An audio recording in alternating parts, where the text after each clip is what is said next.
May 1945, high in the Bavarian Alps, at 1,834 metres elevation near Berchtesgaden, the Berghof stands silent. Hitler's mountain retreat, once the nerve centre of Nazi decision-making, lies abandoned.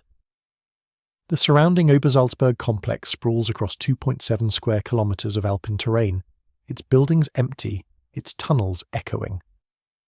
American soldiers from the 3rd Infantry Division and the French 2nd Armoured Division arrive on the 4th of May 1945, finding not a pristine command centre but a charred ruin. RAF Bomber Command had struck the complex just 5 days earlier, on the 25th of April, dropping 1,232 tons of bombs in a devastating raid that left much of the infrastructure ablaze. Yet beneath the smoke and rubble lies something the Allies had not fully anticipated: a labyrinth of bunkers, tunnel systems extending over 4 kilometres, and buildings that had hosted the most consequential decisions of the Third Reich. What followed was not merely occupation, but a systematic process of exploitation, destruction, and ultimately erasure that would span decades. The scale of what the Allies discovered was staggering.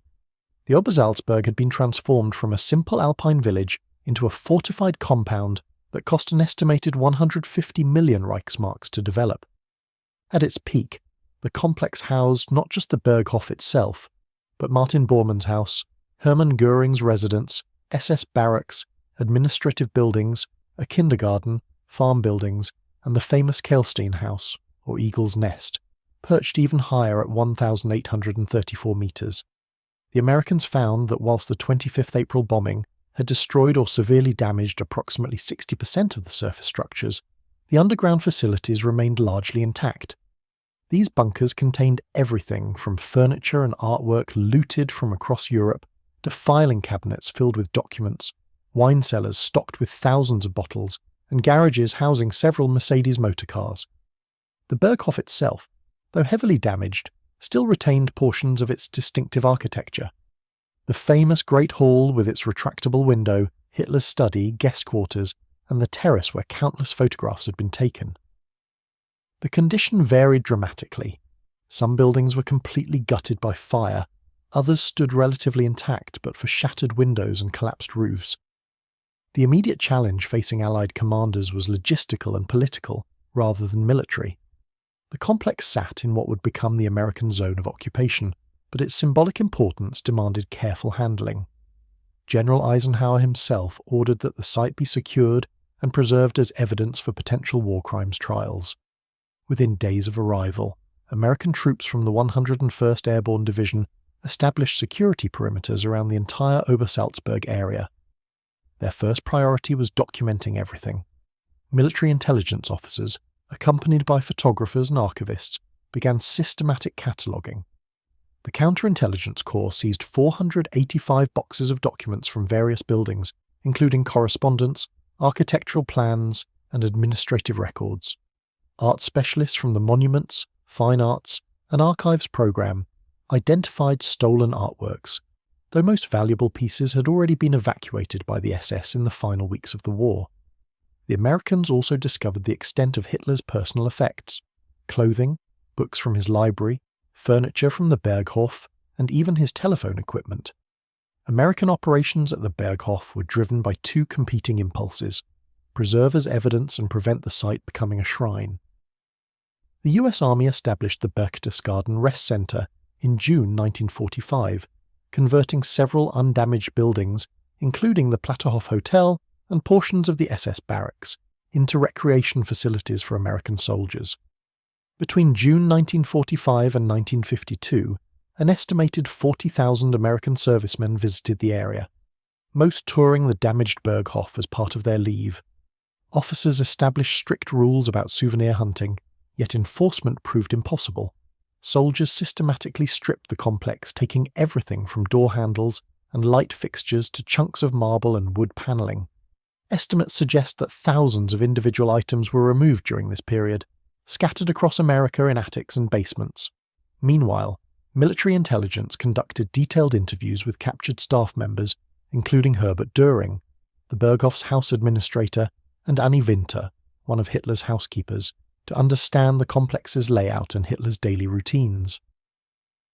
Technical teams surveyed the bunker systems, producing detailed maps that revealed the sophistication of the underground network, which included ventilation systems, power generation facilities, and even an underground telephone exchange connecting to Berlin.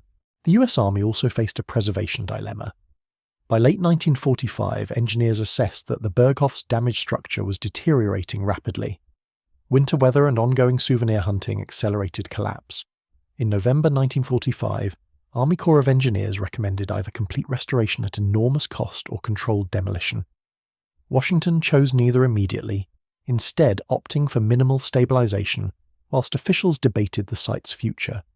This indecision proved costly, as local Bavarians began unofficially salvaging materials for reconstruction of their own war-damaged homes, particularly bricks, timber, and metal fittings.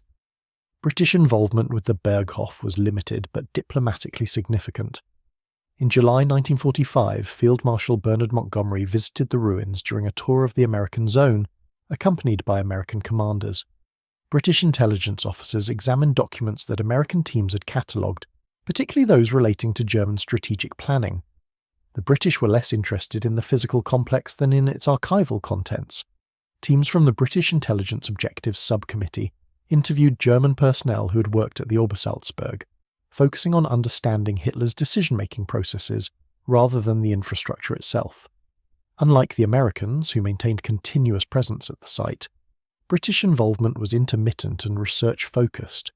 Several British journalists and historians visited between 1945 and 1947, producing accounts that would shape early English-language histories of the Third Reich. The British perspective generally favoured complete demolition, arguing that preservation risked creating a Nazi pilgrimage site, a view they communicated through diplomatic channels but without direct authority to enforce.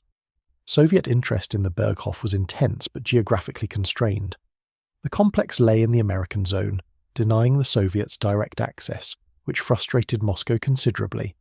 Soviet intelligence operatives attempted to visit under various pretexts throughout 1945 and 1946, seeking information about Hitler's final months and potential intelligence the Americans might have overlooked.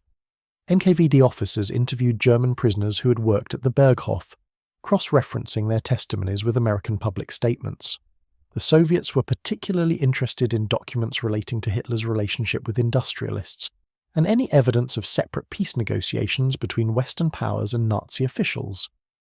When denied access to original documents, Soviet representatives demanded copies through official channels, receiving selectively edited materials that satisfied protocol without revealing sensitive intelligence. The Soviet approach emphasized what they could not obtain, leading to decades of theories in Soviet historiography about what the Americans had discovered and concealed. Stalin himself reportedly requested detailed reports on the Berghof's fate, viewing its destruction or preservation as symbolically important for post-war narratives about defeating fascism. If you're finding this deep dive into post-war history interesting, consider subscribing to see what happened to other remnants of the Third Reich. The question of what to do with the Berghof reached its conclusion through Bavarian initiative rather than Allied directive. By 1952, the American military had withdrawn from the rest centre, turning the site over to Bavarian state authorities. Local officials faced immediate problems. The ruins attracted neo-Nazis, tourists, and souvenir hunters in roughly equal measure. The Bavarian government concluded that partial preservation was untenable and expensive. On the 30th of April 1952, exactly 7 years after Hitler's suicide, Bavarian authorities detonated the Berghof's remaining structures. Engineers used 2,700 kilograms of explosives to collapse walls, chimneys, and the iconic Great Hall window frame. The demolition was thorough but not complete. Foundation walls and basement levels proved too robust for surface explosives. Over subsequent months, contractors removed approximately 85% of the rubble, salvaging metal for scrap and crushing concrete. The site was then bulldozed and covered with soil and vegetation in an attempt to erase visible traces. Other buildings met similar fates between 1952 and 1956. Bormann's house was demolished in 1954, and portions of the SS barracks were dismantled for materials.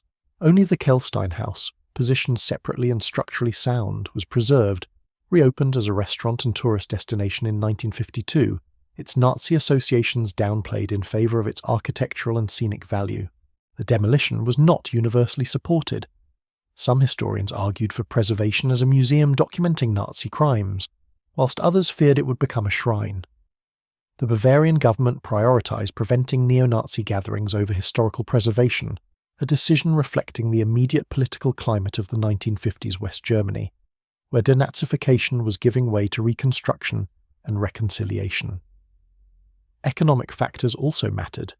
Bavaria needed building materials, and the Obersalzberg's ruins represented valuable salvage during a period of severe shortages. Preservation of the Berghof complex was minimal and fragmented. The Kehlstein House survived as the only intact building, today receiving approximately 300,000 visitors annually.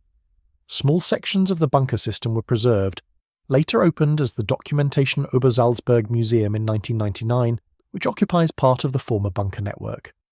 This museum presents historical exhibits about Nazi ideology and crimes, deliberately avoiding glorification.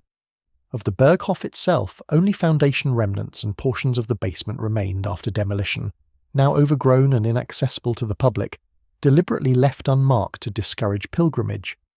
Items removed from the complex are scattered globally. The Deutsches Historisches Museum in Berlin holds several pieces of furniture definitively provenance to the Berghof. The National Archives and Records Administration in College Park, Maryland, preserves 383 boxes of documents seized from the Obersalzberg. Private collections, particularly in the United States, contain thousands of items, from silverware bearing the Berghof monogram to architectural fragments, though provenance is often disputed. Museums face ethical dilemmas about displaying these items, balancing historical education against concerns about fetishizing Nazi memorabilia. The Imperial War Museum in London holds photographs and documents related to the complex but no significant physical artifacts. Restoration of what little survives has been deliberately minimal. Bavaria's policy is to acknowledge the site's existence without highlighting it, maintaining informational signage whilst discouraging tourism focused on Nazi history. The Berghof's legacy shaped post-war approaches to dealing with Nazi architecture. Its destruction established precedent for eliminating structures too symbolically powerful to preserve neutrally. The complex influenced Cold War dynamics minimally, lacking the technological or strategic value of captured German weapons or research. However, it played an outsized role in popular culture, appearing in countless documentaries, books and films, often depicting the intact Berghof rather than its ruined reality. Ethically, the site represents unresolved questions about how societies remember dictatorship. Modern historians generally support the demolition decision, arguing that 1950s Bavaria lacked the interpretive frameworks necessary for responsible preservation. Today's Documentation Obersalzberg represents evolved thinking, direct engagement with difficult history through education rather than erasure or preservation. The museum receives approximately 180,000 visitors annually, many unaware that the Berghof itself once stood just meters away. Archaeological work continues to reveal buried portions of the complex, though excavation is carefully controlled. In 2006, workers discovered additional bunker sections during construction, subsequently documented and resealed. May 1945 brought American soldiers to a burning ruin high in the Alps, beginning a decades-long process that transformed Hitler's symbol of power into an absence, a gap in the landscape more eloquent than any monument.